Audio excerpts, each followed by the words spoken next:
I'm joined by his parents, Sheila and Calvin Murphy. Thank you both for joining me.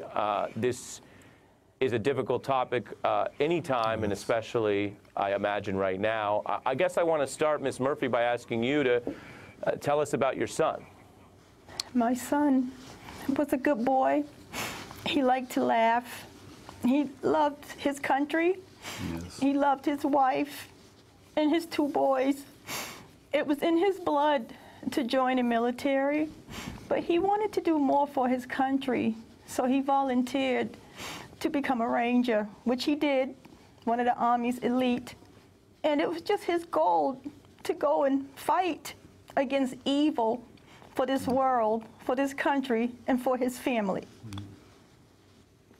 And Mr. Murphy, how do you think we should remember these soldiers who die in service as we have this national conversation? Well, with me, the Rangers, they're just like a special breed of men and women.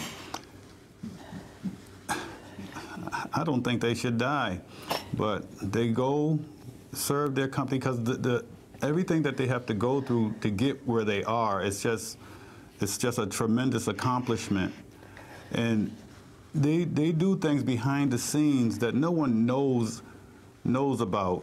And we just want them to, that they deserve the credit, the credibility that they work so hard for, and this country that they dedicated their life to protect.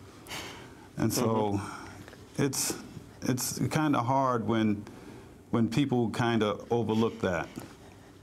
And Mr. Murphy, this occurred in May of this year. Did President Trump call you after your son was killed? No, we haven't heard anything from the president, but I mean, we have the chief of staff has called us, the head of the Rangers have called us. We have got, we had senators from Massachusetts, Georgia, mayors from Georgia and Massachusetts call us, but no, not the president. And Ms. Murphy, what did you think when you heard about President Trump's recent comments, sort of comparing his own approach to this, I guess, to previous presidents in both parties?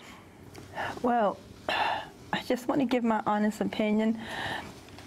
A letter or a call really isn't going to change how I feel, but I just think that whenever anyone is discussing things that have to do with people who are grieving, that they should maybe think about what they're saying, because you don't know how it's going to affect that person or those persons. And what I really want to say, I don't want this to be some back and forth, banter about whether or not someone did a better job. It's about my son, Etienne. He was a specialist, Etienne Murphy. Yes. He loved doing what he did. And now, this is the aftermath. This is what happens when people or young people go over there to fight for a country that they love so much. We're the aftermath. We're the casualties of war. My daughter-in-law, my grandchildren, my son, my daughter-in-law, they're the casualties of war. Young people, those soldiers coming back with PTSD, they're the casualties of war. So it's not really about whether or not a person may have called or did something more than the previous one. It's about what are you doing now to help those who are left behind, who have to struggle day to day. I dread the sunrise, and I welcome the sunset, because I'm hoping that as the sun sets, maybe I don't have to deal with another sunrise, because my pain is just so great. It is. So if that letter or that phone call could bring my son back, I would run from here on foot to Washington, D.C. to get that letter.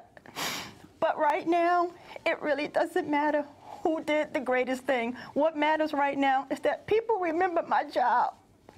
Specialist Etienne J. Murphy and all the other ones that are gone, and those that are out there right now, this moment, fighting for us.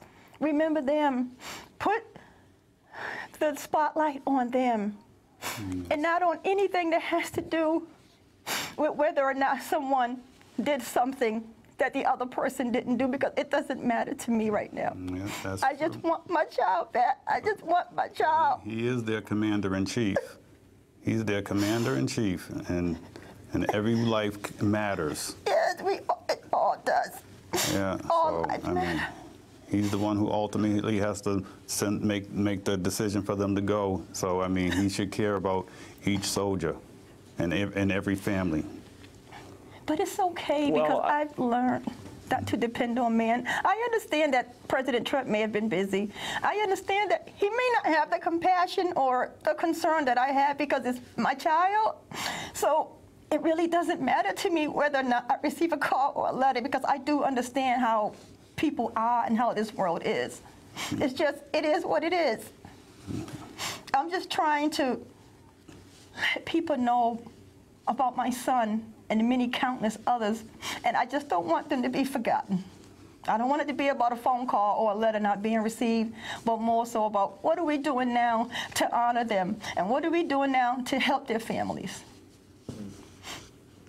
Mrs. Murphy and Mr. Murphy, I think it's so important what you're saying, because in politics, in news, in these stories which we intersect with sometimes, obviously we're forgetting the point. The point is your son's service, and as you've shared, I think really honestly, your daily grief. So we want to honor your son, and I thank you for sharing that. I wish we were if we were in the same room, I'd ask you if I could give you a hug. I really appreciate you honoring your son and sharing that with us today. Thank Yes, you. thank Thank you. you for having us. Thank you both, Mr. and Mrs. Sheila and Calvin Murphy. Hey there, I'm Chris Hayes from MSNBC. Thanks for watching MSNBC on YouTube. If you want to keep up to date with the videos we're putting out, you can click subscribe just below me, or click over on this list to see lots of other great videos.